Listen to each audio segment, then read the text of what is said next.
रामकृष्ण हरी. अनिल सावंत आध्यात्मिक कथा चॅनल मध्ये आपलं स्वागत आहे. आज आपण लिंब येथील कृष्णा नदी तीरावरील नर्मदेश्वर महादेव मंदिर आहे, पुरातन मंदिर आहे आणि त्याच्या शेजारी आपण इथं प्रवचन करत आहोत. आजच्या प्रवचनासाठी घेतलेला अभंग हरिपाठातील आहे आणि अभंग असा आहे, पहिलाच आहे. अभंग असा आहे, देवाचे द्वारी उभा क्षणभरी तेने मुक्तिचारी साधी येल्या. हरिमुखे म्हणा पुण्याची गणना कोण करी. असोनी संसारी जीवे वेगू करी, वेदशास्त्र उभारी बाह्य सदा. ज्ञानदेव म्हणे व्यासांची या खुना, द्वारकेचा राणा पांडवा घरी. माऊलींनी आपल्याला साध्या भाषेमध्ये हरिपाठाचं महत्व सांगितलंय आणि हरिपाठाच्या माध्यमातून प्रत्येक अभंगामध्ये नामाची महती माऊली आपल्याला पटवून देतात. त्यापैकी पहिलाच अभंग आहे, देवाचे द्वारी उभा क्षणभरी तेने मुक्तिचारी साधी येल्या. तर आता हे जे माऊलींनी सांगितलेले की ज्ञानदेव म्हणे व्यासांची या खुना, द्वारकेचा राणा पांडवा घरी. द्वारकेचा राणा असणारा भगवान श्रीकृष्ण पांडवांच्या घरीच का होता, पांडवांच्या बरोबरच का राबत होता? कारण पांडव कसे होते तर पांडव वनवासी होते आणि वनवासामध्ये असताना फक्त भगवान श्रीकृष्ण त्यांच्या बरोबर त्यांच्या अडचणीला धावून येत होता. का बरं येत होता असं? कारण कौरव सुद्धा श्रेष्ठ होते, कौरव सुद्धा गर्भश्रीमंत होते, आयुष्य आरामात लोळणारे होते, तरी पण भगवान पांडुरंग भगवान श्रीकृष्ण तिथं का त्यांच्या वास्तव्याला नव्हते? तर त्याचं कारण एक सांगितलंय माऊलींनी की काय, देवाची द्वारे उभा क्षणभरी तेने मुक्तिचारी साधी येल्या. कारण देवाचं द्वार माऊलींनी सांगितलंय. देवाचं द्वार कोणतं आहे आणि आपण कसं भजलं पाहिजे देवाला? कारण जिथं जिथं देव भावाचा भुकेला, जिथं जिथं प्रेम असेल तिथं तर भगवंत असतोच असतो. प्रेमानं तुम्ही त्याला जर भजलं, प्रेमानं तुम्ही त्याचं भजन केलं तर तो अखंड तुम्हाला साथ दिल्याशिवाय राहत नाही. आजच्या आपल्या प्रवचनामध्ये अभंग सुद्धा सुंदर घेतलेला आहे आणि अभंगानुसारच आपण तुकाराम महाराज यांच्या जीवनावर एक झोड टाकतोय, आपण प्रकाश झोड टाकतोय की जीवन चरित्र कसं होतं तुकाराम महाराजांचं, अखंड वाहून घेतलं होतं कसं तुकाराम महाराजांनी, आणि आपल्या मुखामध्ये अखंड नामस्मरण कसं त्यांचं होत होतं आणि संसार करता करता ते परमार्थ कसा साधत होते हे तुकाराम महाराजांनी आपल्याला सांगितलंय. त्यांच्या जीवनामधील एक प्रसंग आहे. तुकाराम महाराज म्हटलं की गर्भश्रीमंत व्यक्तींपैकी महाराष्ट्रामध्ये 2 नंबरचे गर्भश्रीमंत व्यक्तींपैकी एक तुकाराम महाराज होते. घरची सावकारी होती वडिलांची आणि व्यापार सुद्धा मोठ्या प्रमाणात होता. आणि अशा याच्यामध्ये जन्माला आलेले तुकाराम महाराज आयुष्याच्या मध्यावधीच्या काळामध्ये संसाराचा भार सगळा भार त्यांच्यावरच आला. आई वडिलांनंतर त्यांच्यावर सगळी संसाराची धुरा सांभाळावी लागली. आणि या अवस्थेमध्ये असताना जिजाबाई त्यांची पत्नी त्यांना साथ देते, चांगली उत्तम प्रकारे साथ देते. परंतु महाराजांना कोणाचं वेड आहे तर विठ्ठलाचं वेड आहे. त्यांच्या नामामध्ये दंग होऊ लागले महाराज आणि व्यापार तर चालू होता, काय करावं, व्यापारामध्ये जास्त लक्ष नव्हतंच महाराजांचं. जिजाबाईनं इकडून तिकडून कुठूनही उसनवारी करावी आणि काय करावं तर पैसे आणावेत, भांडवल, आणि महाराजांना द्यावं आणि सांगावं महाराजांना की आता ह्याची काय करा तर चांगला नफा मिळवून या, म्हणजे आपल्या संसाराला हे पैसे होतील. परंतु महाराजांनी दरवेळी एकच कार्यक्रम करायचा, दरवेळी व्यापारामध्ये घाटा होऊ लागला होता महाराजांना. एकदा असंच झालं की महाराजांनी मिरच्या घेतल्या होत्या विक्रीसाठी. जिजाबाईंनी त्यांना मिरच्यासाठी भांडवल दिलं मोठं आणि ते भांडवल त्यांनी भांडवलात त्या मिरच्या घेतल्या आणि एका बाजाराला ते गेले. बाजाराला गेलेले असताना मिरच्या अशा ठेवल्या, बरोबर पुढं ओतून ठेवल्या, अशा ढीग मांडला मिरच्याचा आणि महाराजांचं रामकृष्ण हरी रामकृष्ण हरी जय जय रामकृष्ण हरी यांचा घोष चाललाय, नामघोष चाललेला आहे. आणि या नामघोषामध्ये त्यांना समजतच नव्हतं की पुढं काय चाललंय ते. मग एक गिरायक आला आणि त्यांनी विचारलं कशा दिल्या मिरच्या, तर त्यांनी सांगितलं पलीकडे जो मिरच्या विक्री करणारा आहे तर त्यानं कशा दिल्या तर विचारा बरं, भाव काढा बरं तिथला. मग त्या गिरायकानं सांगितलं, गिरायकाला पाडून मागायची सवय असते. मग त्यांनी सांगितलं अहो 10 रुपये मिरच्या जर चालल्या असेल तर ती म्हणली 5 रुपयानेच मिरच्या चालल्यात तिकडं. मग महाराज म्हणले ठीक आहे आपले पण 5,000 जसा बाजारभाव तसाच, म्हणले आपल्या पण 5 रुपयानेच घ्या. मग गिरायकाने काय केलं तिथं तर तागडं धरलं महाराजांनी आणि एका पारड्यामध्ये वजन आहे आणि दुसऱ्या पारड्यामध्ये मिरच्या टाकू लागला तो गिरायक.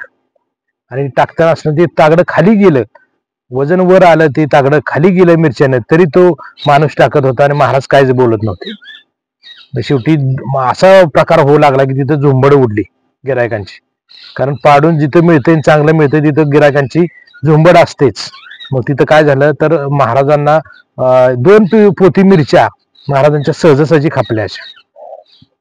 महाराज आनंदित झाले, महाराजांना आनंद वाटला की आपल्या ह्या मिरच्या 3 पोती आणल्या ते 2 पोती तर फस्त झाल्या, परंतु असा प्रकार झाला होता की 2 किलोच्या मिरच्या न्याव्यात आणि 1 किलोच पैसे द्यावत. वजन पण काय चांगल्या पद्धतीने झालं नव्हतं महाराजांकडून, त्यामुळं घाट्यातच धंदा झाला होता. परंतु महाराज मोठे खुश होते, कारण काय म्हणले 2 पोती आता तर खपले, तर 1 पोत्याचा प्रश्न राहिलाय. मुखामध्ये नामस्मरण कायम आहे, जय जय रामकृष्ण हरी, जय जय रामकृष्ण हरी. एक आपण म्हणतो एक नाठाळ माणूस, एक फसवा माणूस तिथं आला आणि त्याने सांगितलंय बुवांकडे बघितलं की बुवा म्हणले असे तसे दिसतात वाटतं. मग तो आला आणि त्याने सांगितलं की आमच्या इथं देवाचं काम आहे महाराज, तर आम्हाला काय करा 1 पोती मिरच्या लागणार आहेत. महाराज म्हणले घेऊन जावा, त्यात काय एवढं, बरं झालं की उलट देवाचं काम आहे नेता येत न्या म्हणले मिरच्या आपल्या. तर ते म्हणले तसं नाही, पण आमच्याकडे पैसे नाहीत, तुम्हाला पुढच्या बाजारी आम्ही पैसे देऊ. महाराज म्हणले मग तर घेऊनच जावा, काय नाही पैशाची काय चिंता करू नका, द्या पुढच्या बाजारी. त्या ठग माणसानं काय केलं तर त्या मिरची 1 पोती उचलला आणि तो घेऊन गेला. महाराज झाले मोकळे. असेल सुमारास एक सायंकाळ होत आली होती. महाराज म्हणले ठीक आहे 3 पोती मिरच्या गेल्या, 2 पोतीचे पैसे आलेले आहेत आपल्याकडं. महाराज खुश झाले. महाराजांनी तिथं एक मंदिर बघितलं त्या बाजाराच्या गावी, ते मंदिर होतं शंभू महादेवाचं. तुकाराम महाराजांच्या चरित्रामध्ये असा उल्लेख आलेला आहे त्या मंदिरामध्ये की महाराजांनी काय केलं तर तिथं आपली चूल मांडली. आणि पहिल्या काळी काय होतं, जिथं जाईल बाजारी तिथं काय होतं तर आपले जिन्नस आपल्या बरोबर असायच्या. महाराजांनी काय खिचडी करायचा कार्यक्रम तिथं सुरू केला आणि मग भगवान शंकराला सुद्धा राहुल नाही असं चरित्रामध्ये उल्लेख आहे. भगवान शंकराला सुद्धा राहुल नाही. भगवान शंकराने एका साध्या व्यक्तीचं रूप घेतलं आणि त्यांच्या जवळ आले आणि त्यांना सांगितलं का हो म्हणले मला भूक लागली, मला जेवण मिळेल का, काहीतरी खायला मिळेल का. महाराज म्हणले अहो या, मी एकटाच खातोय आणि मला कोणतरी जोडीदार पाहिजेच होता, या या म्हणले, तुमच्यासाठीच मी केले म्हणले, आपले दोघं खाऊन टाकू. त्यांनी ती खिचडी दोघांनी मस्त केली. महाराज खुशीत होते. भगवान शंकर सुद्धा, आता बघा जिथं नामस्मरण आहे, जिथं नाम आहे, भगवान शंकराने कुणाचं नाम धारण केलेलं आहे तर राम नाम कुठं कंठामध्ये धारण केले भगवान शंकराने. आणि तिथं जिथं राम नाम चालू आहे तिथं सुद्धा कोणाला यावं लागलं तर भगवान शंकराला यावं लागलं. आणि म्हणजे प्रसाद तर घेऊया, प्रसाद घेऊन ते गेले निघून. परंतु आता इकडे काय झालं, इकडे पांडुरंगाला काळजी पडली. कारण आता महाराज घरी गेले की महाराजांना काय होणार आहे तर भांडवल सुद्धा नाही आपण बरोबर करून, म्हणजे महाराजांनी नेलेलं नाही. भांडवलाचं पण अर्ध भांडवल यांच्याजवळ जमलेलं आहे, बाकीचा उधारीवर धंदा केलेला आहे, व्यापार झालेला आहे यांचा, घाट्यात व्यापार झालेला आहे. तर काय करावं, मग विठेवरून पांडुरंग उतरले आणि म्हणले आता काहीतरी कला केली पाहिजे म्हणले, कारण या तुकाराम महाराजांना सावरलं पाहिजे, याचा प्रपंच चालला तर आपल्याला सुद्धा किंमत आहे म्हणले.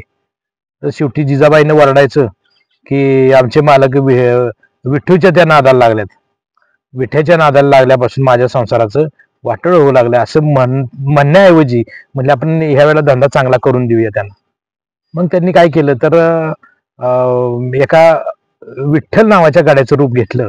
ज्या गावामध्ये मिरच्या खपवल्या होत्या त्या गावामध्ये जाऊन प्रत्येकाच्या घरी जाऊन दार वाजवलं आणि उठा म्हणले, या त्याला मिरच्याचे पैसे द्या म्हणले, तुकाराम महाराजांच्या मिरच्याचे पैसे द्या. महाराज त्या माणसाने सांगितलं अहो मी 1 किलोचे पैसे दिलेत, तर म्हणले तागडा आणा मी दाखवतो म्हणले, माझ्याकडे यादी आहे. आता विश्वाचा मालक आहे तो, किती वेळा यादी तयार करू शकतो. प्रत्येकाची यादी काढली, 2-2 किलोच्या मिरच्या तुम्ही आणल्यात आणि 1 किलोचे पैसे दिलेत. माणसांनी पण ओळखलं की हा काहीतरी प्रकार वेगळा दिसतोय. म्हणले तुकाराम तो जर व्यापारी तर बोळा दिसत होता, पण त्याचा नोकर पक्का आहे. त्यांनी काय केलं तर प्रत्येकाचे पैसे देऊन टाकले, जमा करत करत गेले. सगळ्यांचे पैसे मिळाले, परंतु जो फसवया माणूस होता, ठग माणूस होता, त्याच्याजवळ गेले आणि महाराजांनी सांगितलं की तुम्ही 1 पोती मिरची आणली, बरोबर आहे का? तर तो माणूस म्हणला मी नाही आणल्या मिरच्या. तुम्ही कोण? तू कोण आहेस म्हणले. तर ते म्हणले मी विठ्ठल, मी त्या व्यापाऱ्याचा गडी, तुकारामांचा गडी मी म्हणले विठ्ठल, मी वसुलीसाठी आलोय. तर तुम्ही 1 किलो मिरच्या, 1 पोतं मिरच्या आणलेत का? तर त्यांनी सांगितलं मी आणले नाहीत. म्हणले मी गाव गोळा करतो आणि तुम्ही झाडाझडती घ्यावी लागेल मला. त्याने शेवटी सांगितलं की मी आणल्यात 1 पोतं मिरची, परंतु ती मी आता पैसे देणार नाही. महाराज विठ्ठल म्हणला, तो गडी म्हणला की मला आत्ताच पैसे लागणार आहेत, महाराजांनी वसुलीसाठी मला पाठवलेलं आहे. तो द्यायलाच तयार आहे ना.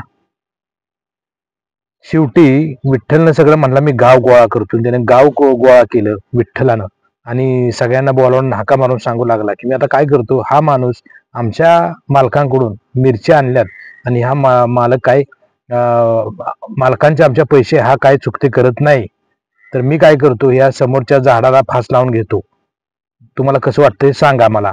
शेवटी त्यानं त्या विठ्ठल नावाच्या गड्यानं काय केलं तर दोरी घेतली आणि खरोखर तो जावं लागला. त्यावेळेला गावातली चांगली सज्जन माणसं पुढे आली आणि त्यांनी सांगितलं हा मिरच्यांसाठी मरतोय, बघ तुझ्यावर सगळं येईल म्हणले, जाऊन दे त्याचे पैसे देऊन टाक म्हणले, काय करायचे आपत आपल्यावर, तुला सगळा काळिंबा लागेल म्हणले. शेवटी त्यानं काय केलं, नाही इलाजानं हा गडी म्हणले मोठा हुशारच दिसतोय म्हणलं, मालकापेक्षा गडी मोठा झाला म्हणले आता येऊन. मग त्यांनी काय केलं, ते सगळे पैसे 1 पोत्याचे पैसे आणून दिले. ते विठ्ठलाने घेतले त्या गाड्यानं आणि तिथल्याच पाटलाला हाक मारली आणि पाटील बुवा म्हणले असं करा, तुमच्या गावाचं नाव राहील म्हणले. तुम्ही काय करा, मला माझ्या मालकांनी दुसरं एक काम सांगितले, मी जातो पुढं, तुम्ही काय करा, आमचे मालक त्या महादेवाच्या मंदिराचे तिथं थांबलेले आहेत, तर तिथं काय जावं ही सगळी रक्कम घ्या आणि त्यांना देऊन या आणि सांगा की माझ्या गावातल्या माणसांनी सर्व रक्कम चुकती केलेली, तुमच्या गावाची बदनामी होणार नाही. पाटील बुवांना पण तो प्रकार चांगला वाटला, म्हणजे त्याला वाटलं की बाबा त्यांचं म्हणणं पटलं त्या गाड्याचं.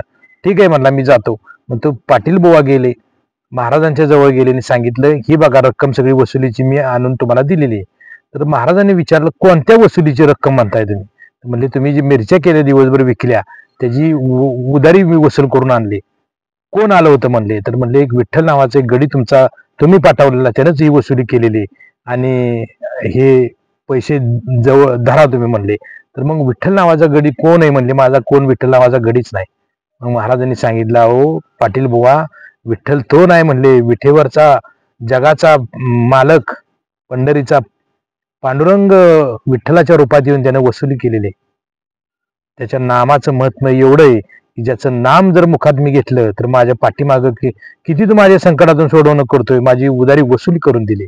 महाराजांच्या डोळ्यामध्ये अश्रू उभारले आणि महाराज रडू लागले. पाटील बुवांनी सुद्धा साष्टांग दंडवत घातला की या माणसाचा अधिकार एवढा मोठा आहे की जगाच्या मालकाला त्याची उदारी वसूल करावी यावं लागते. केवढं मोठं आहे ह्या माणसाचं महात्म्य, केवढं मोठं आहे असं त्या पाटील बुवांना वाटलं.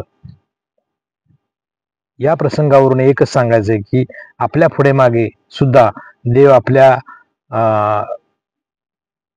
संकटात धावून येऊ शकतो किंवा आपल्याला हर गोष्टीमध्ये मदत करू शकतो, परंतु आपण काय करावं, देव भावाचा भुकेला, त्या अनुषंगाने आपण प्रेम दिलं पाहिजे देवाला. नामस्मरण मुखामध्ये अखंड घेतलं पाहिजे. कलियुगामध्ये नाम तारक आहे आणि अखंड नामस्मरण जर घेतलं तर कोणत्या ना कोणत्या रूपामध्ये तुम्हाला भगवंत तुमच्या अडीअडचणीमध्ये उपयोगी येऊ शकतो किंवा तुमच्या अडीअडचणीतून सोडवण करू शकतो. सांगायचा भावार्थ असा आहे की तुकाराम महाराजांच्या जीवनातील हा प्रसंग आपल्याला सांगून जातो की मागे पुढे उभा राही सांभाळीत, आली आघात निवारावे. त्याचं कामच आहे ते. त्याला प्रेम द्या आणि आचरण शुद्ध ठेवा आणि त्याला नामानं भजा, नामस्मरण अखंड घेत राहा. मला आपल्याला माझी ही आजची तुकाराम महाराजांच्या चरित्रातील एक कथा आपल्याला कशी वाटली तर तुम्ही मला रामकृष्ण हरी कमेंटमध्ये म्हणा आणि माझ्या चॅनेलला जर नवीन असाल तर लाईक करा, सबस्क्राईब करा. रामकृष्ण हरी.